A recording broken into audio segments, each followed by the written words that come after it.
we're going to get started with the next breakthrough. Seeing a lot of familiar faces. That's good. I see some new faces. That's also a really great. I think that most of you guys got the memo that we switched locations and it was given. We love the Canon, but you know, we made a little pivot. They're above it. So we pivot over here to our friends with closed title. So give them a shout out in just a minute. So welcome everybody to the breakthrough. About what this event is about, whether it's your first time attending live or first attending online. First thing I want to do is give a disclaimer. Read it yourself. I'm not going to waste the time. But this is for educational purposes only. It's not investing advice. Always consult professionals. You're investing at your own risk, and just be wise when you're out there. Be wise when you're out there. The market can be incredibly rewarding at times.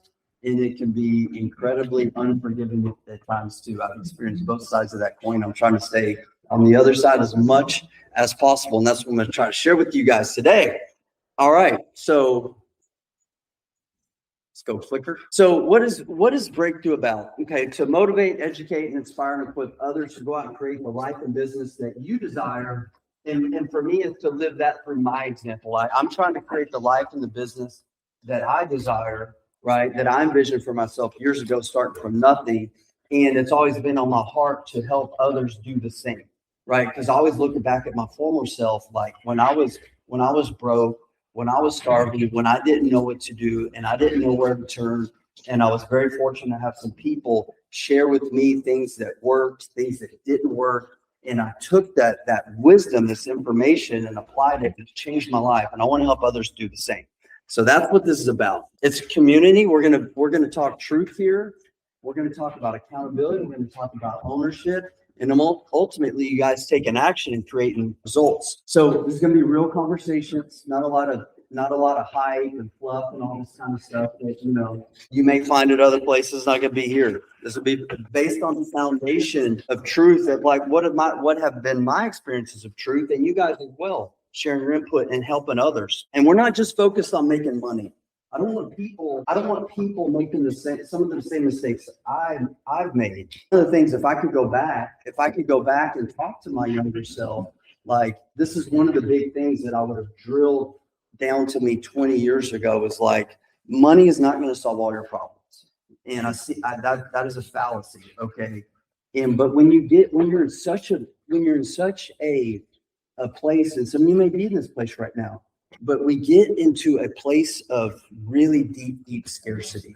Not only financial scarcity, we are scarce, and we feel like we're so broken and empty spiritually, relationally, physically. And then this financial thing is a big piece. And a lot of people go out and they really feel like, man, this was me. If I can just make enough money, if I could be successful, man, I was going to have this respect and this love and all this kind of stuff. And it was basically fool's gold. Okay. Now, I'm not saying go out and make the money, go out and make that money. That's part of this game. But it's more important than that. Like we want to create wealth and abundance in 4 core areas of life that I'm going to talk about in just a second. And it's really important. I'm going to go on some tangents on occasion. Okay. But I'm going to loop back to the main focus. I will do this every week. Did anybody happen to see the Alex Hormozi, Tony Robbins interview podcast this week? It's really, really good. So if anyone follows Alex Hormozi, the dude's a genius in business, incredibly driven. But that's something I've seen, like a little too driven on only one dimensional. That's when one of my coaches referred to me many years ago. Dude, you're a one-dimensional douchebag. It's his words, not mine, right? And so Alex is just so focused on creating success with one pillar of life, financial, that he sacrificed, and like admittedly he sacrificed all these things. And Tony really I guess I'd say like exposed him like in a really good way, but exposed him like, man, there's so much more than that. And when you're building success, you don't have to do it at the detriment to all these other areas of life. And so that's going to be a common theme through these conversations. So it's not just going to be strategy, making money. Like we want to incorporate some other conversations that are like near and dear to my heart. But the bottom line is, for wherever you're at in business, just start now in that kind of like, you're still in that hustle mode, or if you're even more successful, don't view also success as a destination, right? Because I believe that success is really a continual pursuit of growth and expansion. I believe we're created in God's image, and God's image is God's being is continually expanding. Right now, as we sit here, universes are continually expanding because God never ceases to expand. So we shouldn't do the same thing. What happens sometimes as entrepreneurs is we get successful. We get those big paydays. I've made it. Then we take the foot off the gas, and that's where people get they get through burnout, they go through stagnation and really depression. Because why? Because they're not doing what they're intended to do. That's why I look up to people like Tony Robbins. You know, he's mid-60s, but this dude is continually growing and expanding, and that's the goal. And if we have that viewpoint, even when things don't go our way, even when we're going through times like in a tricky market like this right now, who thinks real estate market's a little bit tricky? It's a little bit tricky. It's a little bit tricky. It's not an easy market, okay? But that's okay as long as we have that mindset. What is success? Is it just dollars in your bank account? Or is success, hey, if I'm continually learning and growing each and every day, now that's progress. So that's what we're going to try to do here each and every week. And we're just going to do it. We're going to make progress. And this is for people in the arena, right? People in the arena. The old Roosevelt quote is like, I want to be the man in the arena. Like, I don't care if I lose. I don't care if I'm bloody. I don't care if I'm beaten up, but I'm in the arena. And this is why I'm always talking to my students, to my own kids. It's like, get in the arena. Go get, go to battle, go to fight what is in your heart and pursue that calling. So we're not looking for critics or spectators. We're looking for people who are in the arena. So when it comes to real estate training, I'll talk a lot about these fundamentals. And this is kind of going to be a focus of today, is talking about the fundamentals of real estate. What's your focus? Okay, what is your focus? What is your clearly defined goals that you're pursuing? This needs to be front of mind each and every day so that you know what you're taking action and you also know what to say no to. The opportunities like, no, I'm putting on the blinders. This is my goal. I'm not going to get caught up in these shining objects. Okay. Then we need to learn how to find deals. We need to know how to do marketing, analyze deals, make those offers. If you're not making offers each and every day, you got to look, what's wrong with my business? Because part of this as a business, we got to be making offers each and every day. Okay. Whether that's you doing it, you're building a team, automation. Now we got some AI taking calls, setting appointments. It's not making offers yet, but probably will be pretty soon. It's kind of scary and kind of cool at the same time. Then we have to learn how to finance these opportunities that we find. So you guys who know, those of you who know my story know that I've built my business through private lender relationships. Okay. Private lending relationships. And as Robert Kiyosaki says, the ability to raise capital is the number one skill set of an entrepreneur. So we'll be talking a lot about private money, especially in the upcoming months, because we've got a new book launch coming up end of April. We'll be releasing the date pretty soon, right, Lily? We're going to be releasing a date for a book launch event coming up pretty soon. Then you got to know how to manage projects, manage contractors, manage teams, and ultimately flip properties. And when I say flip, I don't just mean flip in the traditional sense of put on the market, sell it for cash. No, you're taking an asset, an undervalued, underappreciated asset, and flipping that to what? Create freedom for you. Create freedom for you. Because I'll talk a little bit about this today, is like being this one trick pony. Like that's how I was for a little bit. Like, oh, this was my one strategy. After building a portfolio of about close to 50 rentals, I started flipping around that same time. And I'm like, I like this a lot more. And I like cash providing, but also realize that I'm going down a dead end road if I don't have multiple exit strategies on to make my business sustainable. And knock on wood, 20 years, it's served me well. So what's the freedom? It's more than financial. It's your faith, it's your family, it's your fitness, and your finances. This is what we call having it all. And this just requires daily investments. So as you're building your business, I get it. We're going to spend majority of our time as entrepreneurs, as adults, working. That's just seemingly the way that it is for most people. We spend a lot of time. If you've got a job and you're doing real estate all the time, so you're gonna spend a lot of time working. Hopefully you enjoy what you do, and working is a blessing. But you got to be careful, because some of you guys, I know some of you guys, you're wired like me, and you're becoming a workaholic. And what you don't want to do is sacrifice that to the detriment of your faith, your family, your fitness. That's what I almost did. It was like burning all these things down.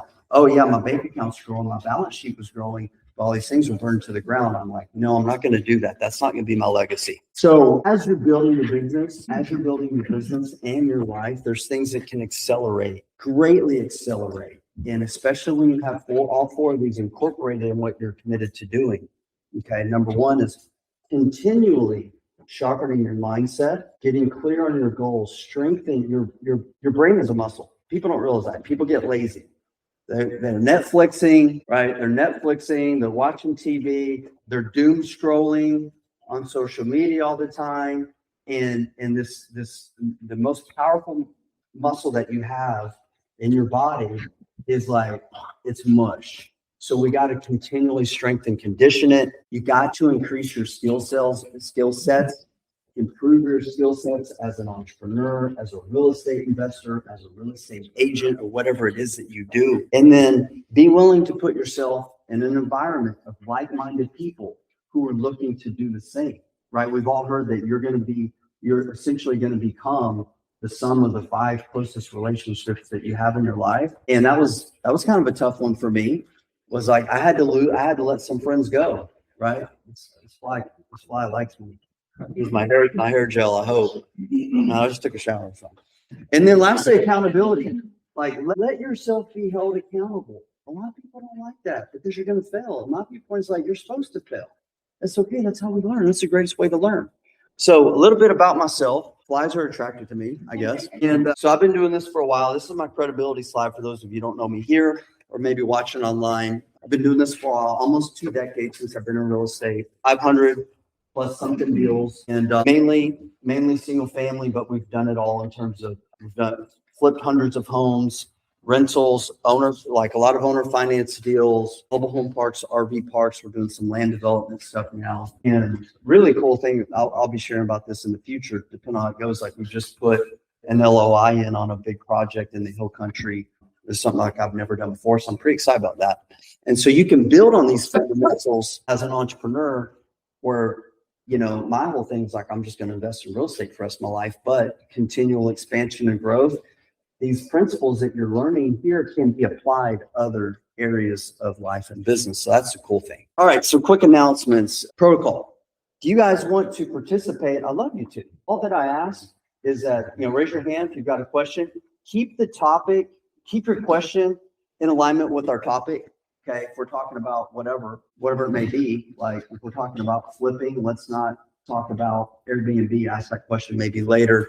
And I'm always open to topic requests. I got to create this stuff each and every week. So if you guys have some things, let me know. I know a big thing, I run a coaching call every Monday night with a small group of students. A big thing was like last night came up about managing virtual assistants. So I've got a team of, I think, 11 virtual assistants now through various companies that we have. So that's something that we might talk about. So be sure to submit those to us. Always check your emails, your messages, all that kind of stuff to make sure we're here. There may be time I travel a lot, so sometimes we may go virtual. But in the meantime, we're here thanks to our good friend Aldridge. Aldridge, you want to come up? You want to step up my fashion? Well, I have to change outfits today. We have 3 events today, so I got to make sure that's what it's okay. So thank you all for coming today. If you don't know my name is Aldridge Jack. I'm the Director of Business Development. And Closed Title, created since 2018. The corporate office is in Fort Lauderdale. So Devin is the attorney. He's the CEO. And Dan is the investor. He is the COO. And they both came together. And then my partner is Rob Wiseman, which Brand knows him very well. He did a JV agreement. So that's how we got the title company coming in Houston. And so this office, he bought this property in 2023. Took him 10 months to rehab it because he's been a builder for 20 years. And so I'm on the corporate side. He's on the JV side. That makes sense. But we're glad you all are here. We do our which is remote online. That's what we're known for. So like Chris Bounce is the one he's the famous one out of all of y'all, to tell you the truth, because he did his deal first with Rob. And that's where Rob got very excited when I was at my other title company. So he always talks about Chris. I'm like, okay, cool. So Chris was the one that did his first deal. Chris didn't want to come to the office. But my favorite is Brent, so and Ben. But we're here to help you. If you want to have classes, we're trying to be an educational hub. We're trying to give you resources, and make sure we bring you value. But if there's anything that you need from us, our escrow team, please let us know. We do have some light snacks on behalf of Brent and Ben. Okay, thank you. So I did some training with the Navy SEALs, and they had this thing when we're doing different evolutions. They would call evolution, which basically meant like a long ass kicking. And they would say it pays to be a winner. Well, it is, man. Maybe it'll get stuck in my air gel or something. Well, it pays to be a winner. So for this event with closed title, it pays to get here early because parking is limited. So I'm gonna let you guys know, and seats may be too. So get here early. All right. So here's what we're talking about today. How many of you guys have heard of Ray Dalio? Anybody know Ray Dalio? He's a very smart man. And so I've been reading through, I haven't read the entire book. I have listened to the Cliff Notes version book, which is like an hour and a half.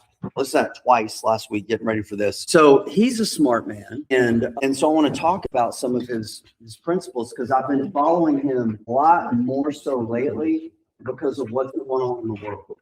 How many of you guys think there's a lot of scary stuff going on in the world right now that may just have a little impact on our businesses, our financial well-being, our wealth creation, our families? Yeah, it's some stuff out there like with that none of us have ever seen.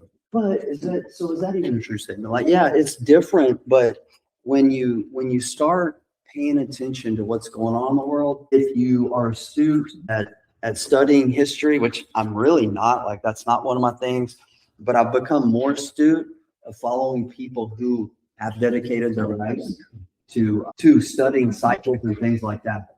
So I've been listening to Ray a lot and talking about what's going on in the world. So he wrote a book that's called Principles. It's a really long read. Maybe just read the Cliff Notes or just start watching some of his YouTube stuff. But what I want to talk about today is some of these principles, okay, that Ray shared, and a few of the fundamentals that I talked about earlier, these real estate fundamentals, because no matter what the market does, if you're using proven principles and fundamentals that have been proven to work for decades, if not centuries, I'm not going to tell you it's going to work 100% of the time, but it should work more likely than not, okay? And if you're in this for the long game, and I hope that you are, because a lot of people are, if things are going great, they're making money, they're in it, and then as soon as things change, whatever, then they're out, they tap out, then it's not going to work for you. So these are principles that work for the long term. So number one, embrace reality and deal with it. Okay, don't base decisions on what should happen, base them on what's happening in the market. Rising rates, tighter capital, longer days on market require different strategies than the last cycle. So this is our situation. Okay, so I know a lot of investors already that have they've tapped out. I have close friends. They've gotten a job. They've left because why? Because things are most difficult. But we also know based on history that when things are the most difficult and the most challenging, that's when opportunities begin to arise. Okay. That's when opportunities begin to arise. So stop wishing, oh, I just wish it was like back then. Yeah. If I had a time machine, I would go back to 2009, late 2008, probably. And that would be wonderful because I'll be like, hey, we got 15 years or whatever of real estate going up. But when we look back, this is something we talked about a little bit last week, is there's this misnomer that I see with people who've been in real estate for 5, 10, maybe even 15 years. And this belief is that real estate always goes up. That is not true. Okay, that is not true. The reason that real estate has always gone up is why? Just because it's appreciated in value? No, it's because our government prints money like madness. And when is that going to stop? It's going to stop. And I think it's going to stop abruptly and it could get a little bit ugly. So we're going to tie into Ray Dalio so we can be prepared for this to take advantage of these opportunities. Because it's not the first time it's happened. All great empires come to an end. And there's this like 250-year cycle. Guess where U.S. is at on this? Guess where we're at? We're here. We're going here. And it breaks my heart. This is where we're going. This is where we're going. This is where we're at. That's where we're at. So this is what we have to operate with: radical transparency and honesty. I see people get caught up in certain markets and they're like, like things aren't going well, but they don't want to be honest. And we have to be honest with ourselves, because it's in those moments where we say, no, we need to pivot. This is not working. We always got to look at our business all the time and say, what's working, what's not working. We got to be transparent. We got to be honest with other people and honest with ourselves. I was looking through we're restructuring, we're updating systems. I looked at this thing that one of my team members was doing, and this is like a daily task she's been doing for like 5 or 6 months. I didn't know she was doing it. And I was like, you're doing this every day? And I hadn't checked like her calendar, and I said, yeah, I do it every day. I'm like, how much revenue has that generated for the company? 0. Why are you doing this? Like, it was that's frustrating to me. So optimism, wishing and hoping and luck is not a strategy. So when things aren't working for you guys, like this is January, look at your bank accounts at the end of 2025. Be honest with yourself. Was that working for me? Am I in the position that I want to be? Am I trending that way? No, then be honest and see what changes need to be made. Once again, this is a business principle. This is a life principle. When you step on that scale in the morning, when you're with your spouse or your children, like, are those relationships where they want to be? No, if not, like, be honest with yourself. People need to know the truth. People need to know the truth. Like, we're in multiple syndication deals right now with investors, and a couple of deals that haven't gone well. And these are like 5-year projects. There's been some times where it was hard, man. We had all this stuff happen unexpectedly, and we're trending now. Like, we're in like, it's going to end up good. Okay, it's going to end up good. But there was we went through a valley, and it didn't look good. So, but what I did, we have a quarterly meeting with our investors, and I would show up and I would just like, here's the facts. Here's what happened. Here's what we're doing. This is what, we did to prevent it. This happened. We didn't know. Wish it wasn't this way. And I would sit there and eat my humble pie, and that's all I could do. And now we're navigating through it. But even in those times, like I've had multiple investors say, thank you for like just being honest and telling the truth, because some of these, they're high net worth individuals and they're in other syndications, and they're like, I'm not going to say names, but like so-and-so wasn't talking to us. We didn't know. They were covering up problems. I'm like, that's not a way to operate. Okay. So if you do that, even when things are going bad, for those of you, I know a lot of you here are raising capital. So that's going to be appreciated. Okay. If you can just be honest about where you're at, and with your team members too, like, talk to them. You have to also have this ability to think for yourself. Okay. We need to learn from others that have gone before us. Okay, that's really important, but we also have to be able to stand on our own 2 feet. And markets and cycles change. And I've seen this a lot from gurus, coaches, and mentors that may have been incredibly successful, but maybe they don't know your business like you know your business. Okay. So attack it like you're Michael Jordan, man. You're in the gym every morning at 4:30 a.m. after games, you're practicing, you're studying tape. So know this, and don't just blindly follow gurus. There have been so many different strategies that have popped up just in the last few years of real estate. And I'm not saying they're all bad, but I'm just like, no, I'm not going to do that. I'm not going to do that. And we've seen some things come and go. So you got to know what's best for you on where you want to go. Where's your destination that you're going to? So listen to others, taking that information, but take that time each and every day to be still with yourself and your business so that you can make those decisions. There's been so many times where I've got this information coming in this year. I've got this information coming in this year. And if I had listened to them, I wouldn't have done some things that have been very, very rewarding to me, because I went with this. My numbers and this, I'm like, let me go in the arena. They could be right. But I'm going to go ahead and do this. I remember when I quit my job. And this was not a good job, but it was with a Fortune 500 company. And my own father called me a fool for leaving my job. He's like, you're a fool. He may have said some other, mixed words in there, but he thought I was an idiot for quitting my job. And I'm like, you know what? I'm just going to kind of block that out. I'm going to do what I feel like I need to do. I'm going to go in the arena. And even if I fail, I'm going to put I'm going to put my money on the table and I'm going to go on with it. So you guys got to be able to, you have to be able to bet on yourself. Okay. You have to be able to bet on yourself. And that's part of this entrepreneurial game. We were talking about last night on the coaching call. It's like being an entrepreneur is not for everybody, but if it's for you, you have to be able to make those decisions, put your money on the table whenever you feel that strongly in your heart. Part of building a business is you're going to have problems. It's not going to go the way you think it's going to go most of the time. And we have this, I think we have this expectation, like, if I just do this and do this, it's going to go great. I deal with so much stuff on a day-to-day basis. I don't know how to deal with it sometimes, but we deal with it and we work through it. And well, part of what I know, like one of my mantras is I make tough shit look easy. You know, I've got like some daily mantras I go through. That's one of them. So, this is kind of tough. Like, we're going to make it look easy. But rather than making it look easy, when you go through problems, this is really, really important. When you have problems and you have challenges, stop blaming the market, stop blaming other people. I hear so many butthurt stories because of this, that, and the other thing. A partner did them wrong, all that. Well, maybe you should have learned how to analyze a partner better. Maybe you should have learned how to build a team better. When I tell this story quite a bit. When I flipped my first home, I lost money on that deal. Not a lot of money, but emotionally it crushed me because I had spent so much time on this project and I thought it was going to go great. I was watching all these how to flip a house TV shows. Armando Montalongo was my hero for a brief period of time. For those of you guys who are old enough to know, I was like every Saturday night, man, popcorn and Ben and Jerry's, like sitting there watching Armando Montalongo flipping houses.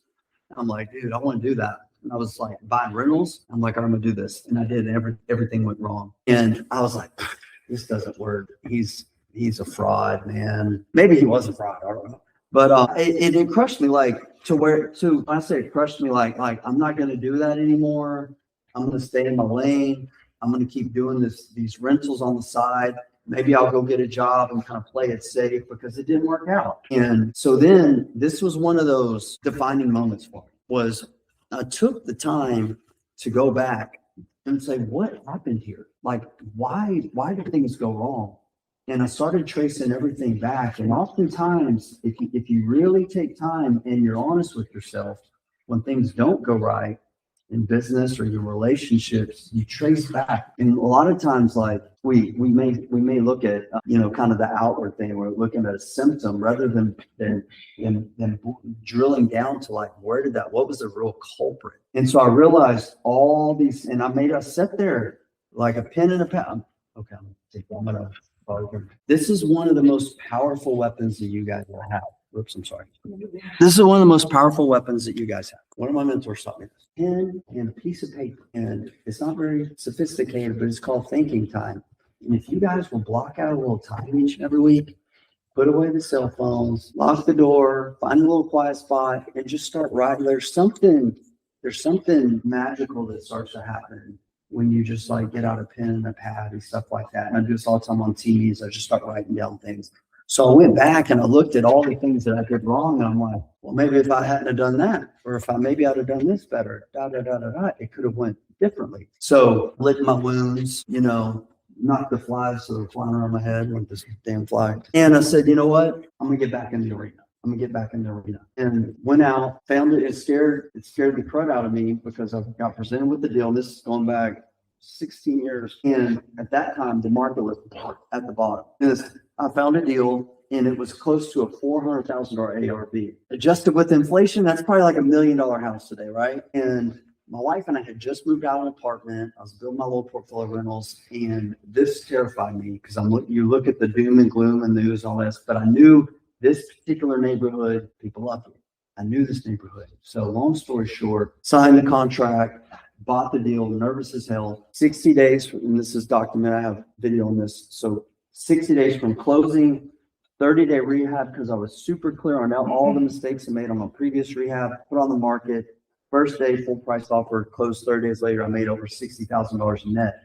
And it changed my life, not the $60,000. That didn't change my life, although it was as much as I made the entire year working a full-time job. That's what I made back then. But it was, just expanded my mind about what was possible. if I was willing to take the time, assess what went wrong, what didn't work, and applied those lessons and got back into the arena. So that's my encouragement for you. Is like when things go wrong, stop saying this doesn't work. Like that's not true. You didn't work it the right way. Like that's just the way it is. This always sticks in my mind. I used to do like a lot of like physical training, the Navy SEALs, would do training like ex-NFL players and stuff like this. And this story, I love telling the story. We're in this workout and this dude, like he's like about to, I don't know, pass out or puke or something. He's like, oh, this sucks. It sucks. The workout, and it did suck. And this friend of mine, former NFL player, that's a world champion patient, ran up, got in his face. He's like, it doesn't suck. The guy like, it sucks. He's like, you suck. You know? And sometimes we just got to admit we suck. We suck. That's okay. That's also a stepping stone to creating success is we all have to suck at some point in time. So if you come in and do 1 or 2 deals and say it doesn't work, no, you don't work because you didn't work it the right way. You didn't stay in the game. You didn't use a blueprint that actually works. So be willing to say, all right, there's problems, there's challenges. This isn't perfection. And this is a big thing. Hormozy talks about this a lot. He talks about this a lot.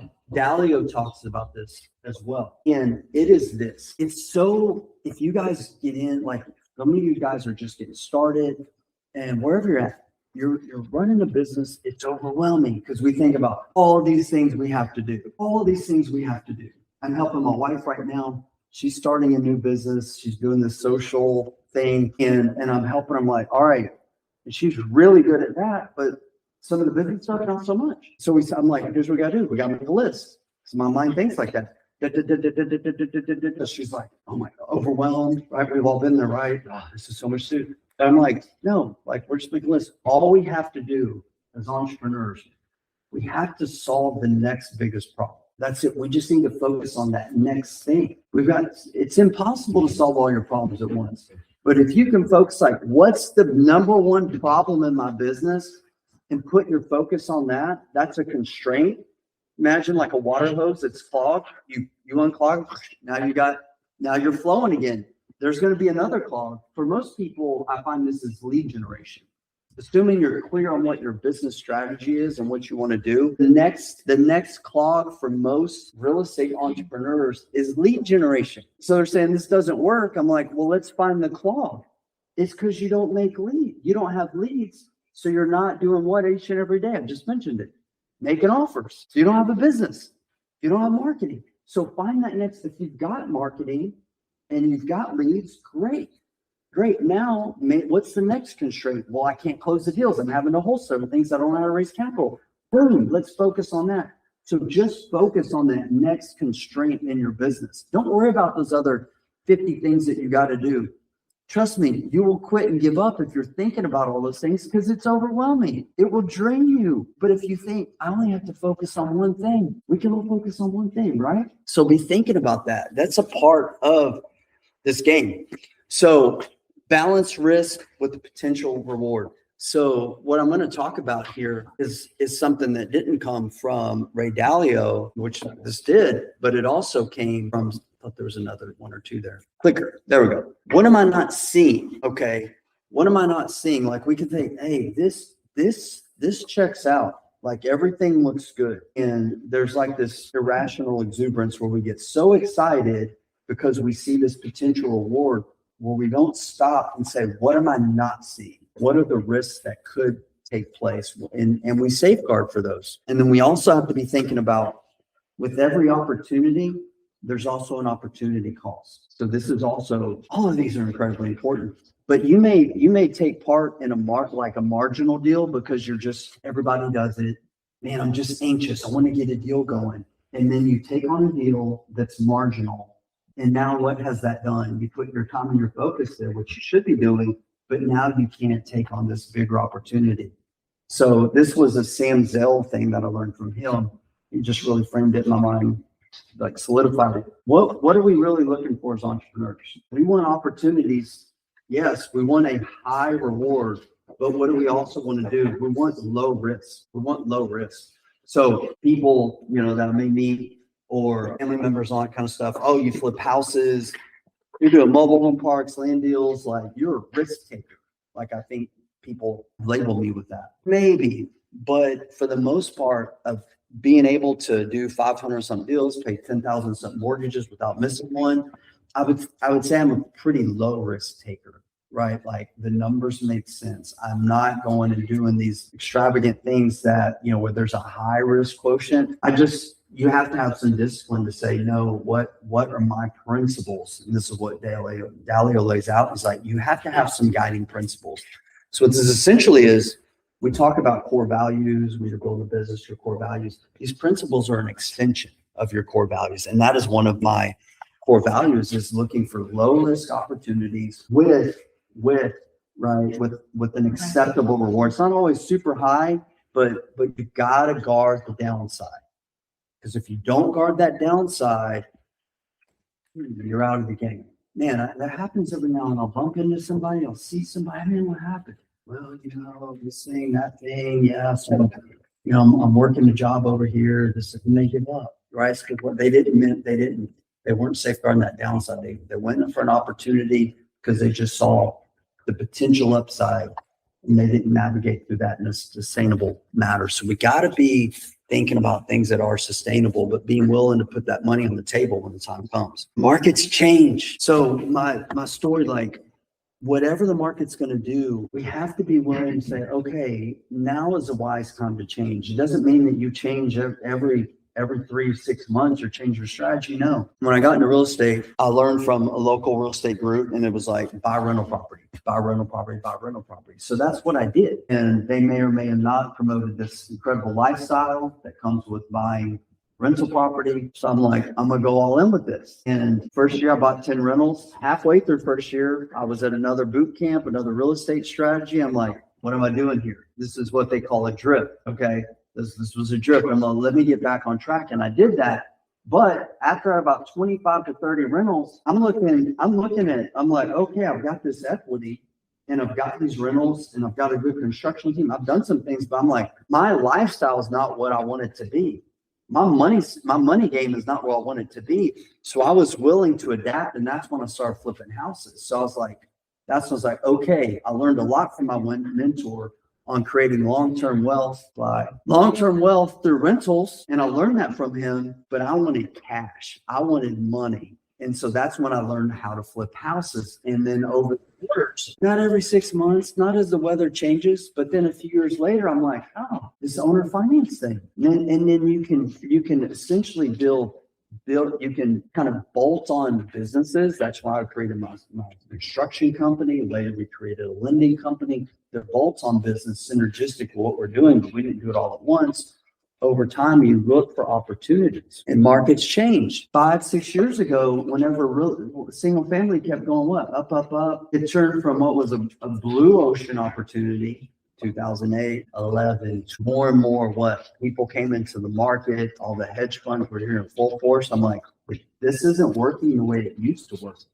And that's when I learned about mobile home parks and RV parks. I'm like, let me take what I've learned and go down this avenue, not stop doing these other things that I'm doing, but let me build upon it. We have to keep that mindset, because markets are going to change. And if you're so focused where you can't at least take time to explore opportunities, then you're going to miss certain opportunities. And then another piece that I would add to that I learned from, once again, another mentor, like, especially in the world of investing and creating like long-term results. Like if you're really thinking about doing something, you should ask yourself, can I see myself doing this for like the next 10 years? And when it comes to business and many things in life, like if we don't have that long-term perspective, probably just don't do it. Because to create wealth and to create something substantial, for me, is like, this is a long-term game. Right. So I'm like, these mobile home parks, I can see myself doing the long term. Let's go down that path. So what time we got? I don't have a clock. Okay. Know what you don't know. Seek expert perspectives. Blind spots will cost you more than bad luck. This is all about building your team, not just like a coach. You should have a coach, but who are you looking for legal advice? I remember the first time, me being the wad that I am, some ways always looking to save money. We're building a home for the new construction the first time, and we got a quote to replat replat the property we bought in the Heights. We're cutting up this piece of land we bought and we're going to replat it into 4 different parcels. Anybody done a replat? No one's ever done a replat? What, have you hired anybody to do a replat? Johnny, you done a replat? Did you do it yourself or you hire somebody? No, I survey company. Okay. That was smart. Yeah. We were not smart.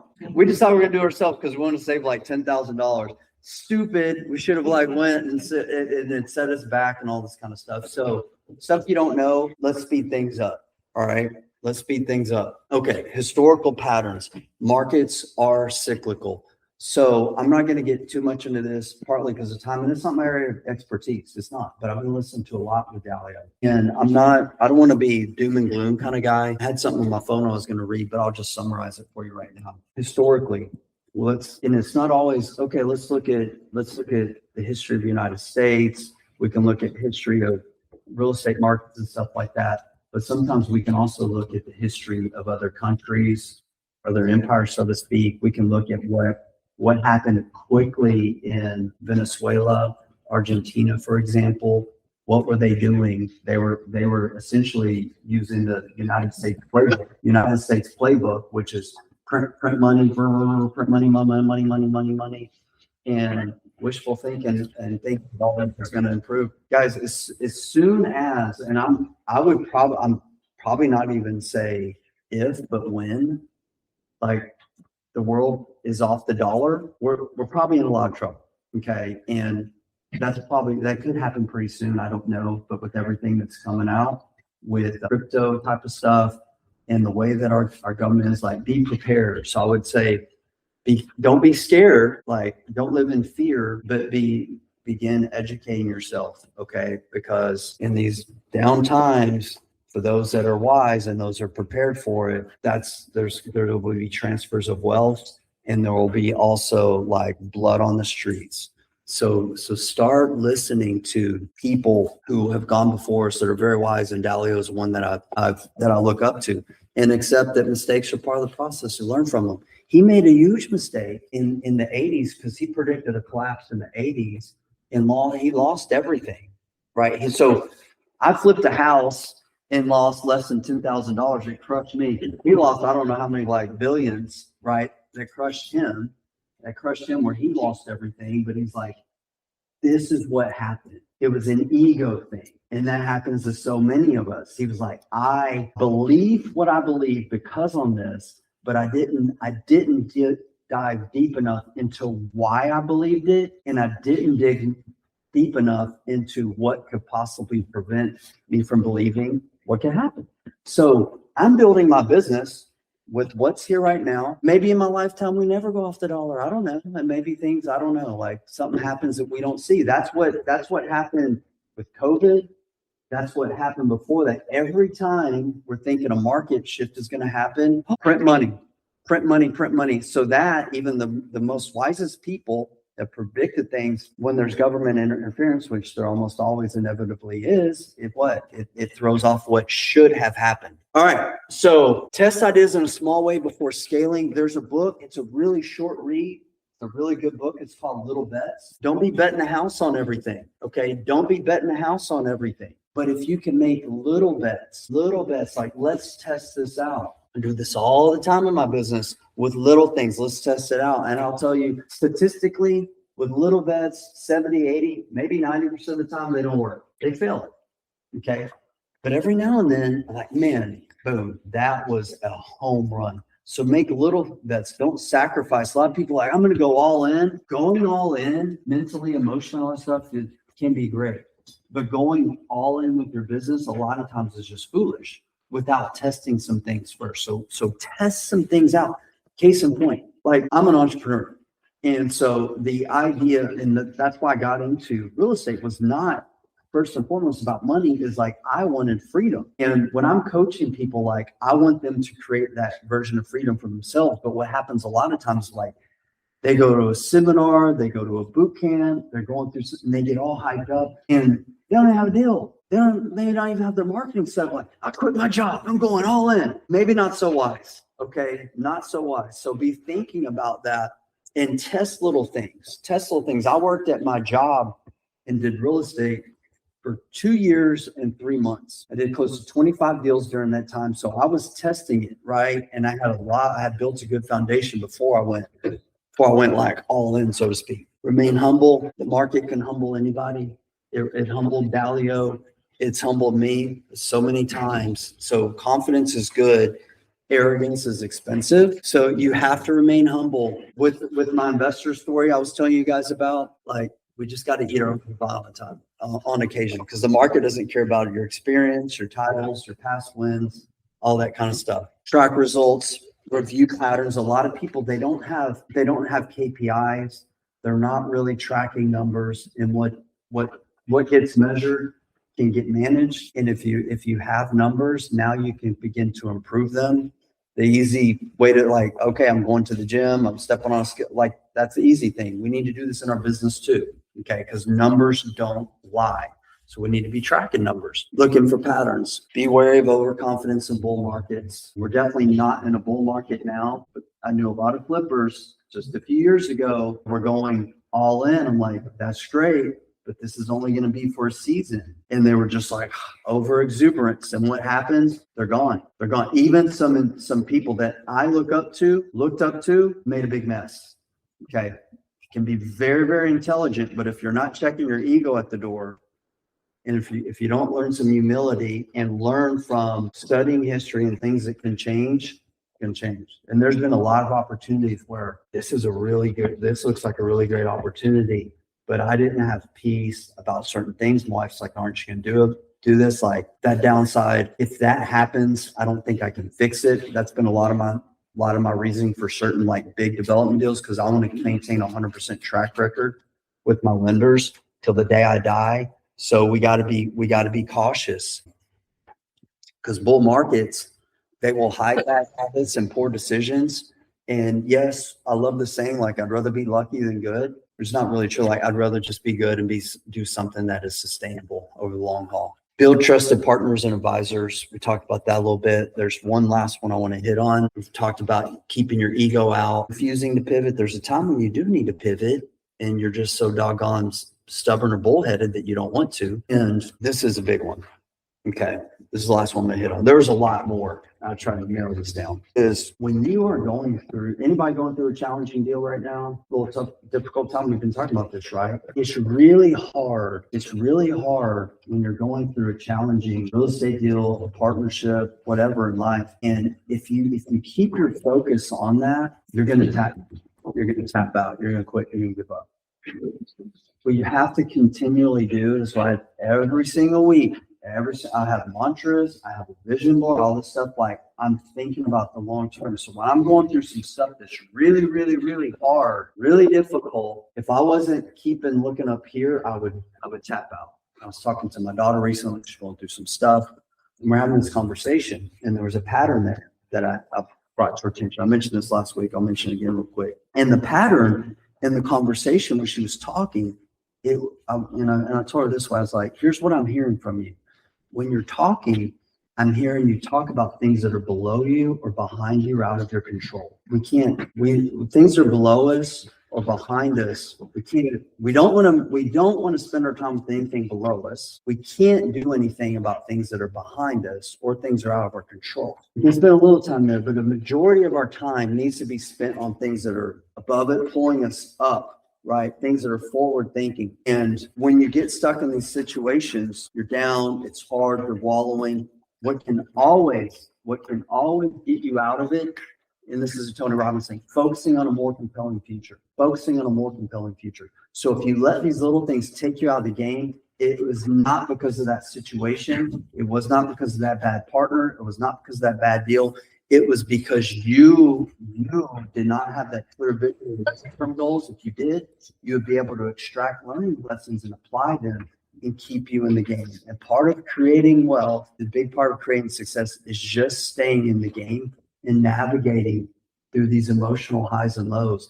I'm an emotional dude. I can be really high strung. I can drive my wife crazy at times over the years, but I've learned to manage these emotions and use them to focus on the more compelling future and just work through things, right? Like, they're all lessons. They're learning lessons.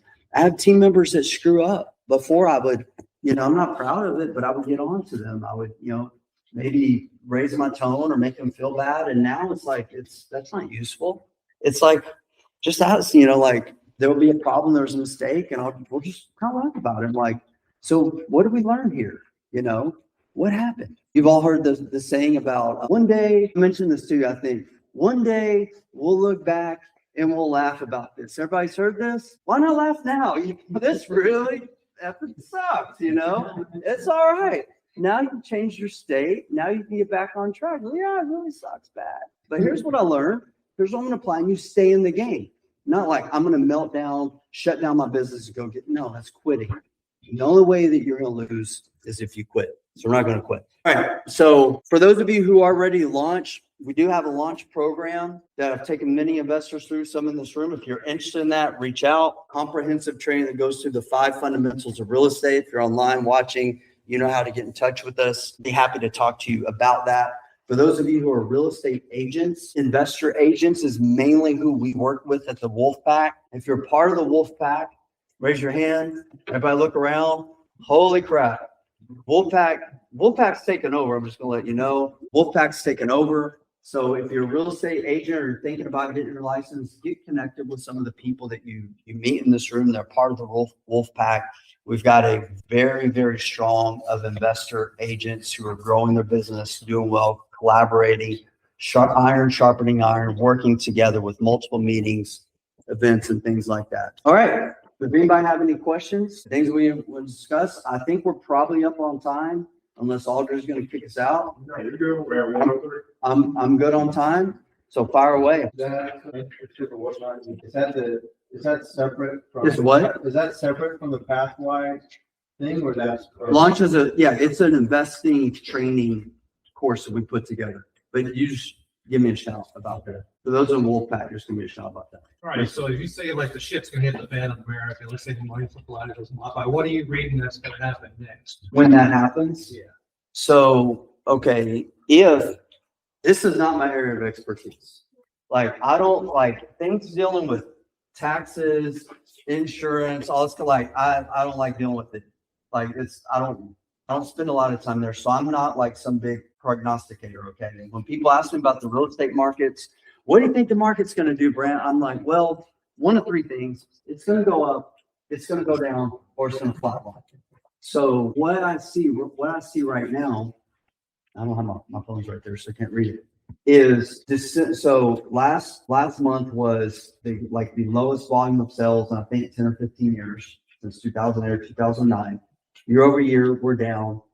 Affordability. I don't care if they drop interest rates to 0%. Real people can't afford real estate. People can't afford a home because of the taxes and everything that's gone up.